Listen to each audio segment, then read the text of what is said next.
La pleine lune du 3 janvier 2026 se réalise dans l'axe Cancer-Capricorne. Le soleil en Capricorne et la lune dans son signe, le Cancer. La triple conjonction du soleil avec Mars et Vénus dans le signe du Capricorne, mais dans un décan martien, va mettre en lumière la tension entre les besoins émotionnels et les exigences de responsabilité.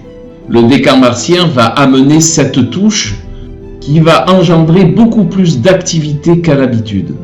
La lune en Cancer, elle, met l'accent, surtout dans un décan mercurien, sur la compréhension émotionnelle, l'observation intérieure et la nécessité de faire du tri dans ses ressentis. Cette position crée un besoin d'identifier, d'expliquer, de clarifier ce que l'on vit intérieurement. Le semi-carré à Uranus est l'élément perturbateur de cette pleine lune.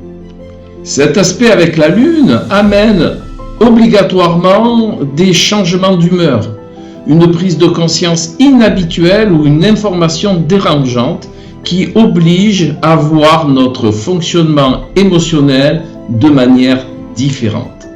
C'est une énergie qui force l'évolution émotionnelle par la surprise ou la rupture ou un schéma trop rigide ou trop ancien. La triple conjonction en face du soleil avec Mars-Vénus dans le Capricorne dans un décan martien va mettre en avant la volonté, la discipline et la nécessité de contrôler les contextes. Sur fond de structure, n'oublions pas.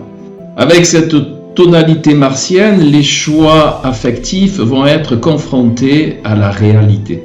Concrètement, cette pleine lune peut amener une réorganisation dans le domaine familial ou affectif. Et Capricorne oblige la nécessité de poser un cadre ou de limiter une situation ou de la structurer de la manière la plus active. En conclusion, l'énergie générale de cette pleine lune doit nous amener à sortir de la réactivité émotionnelle pour entrer dans des actions conscientes et maîtrisées.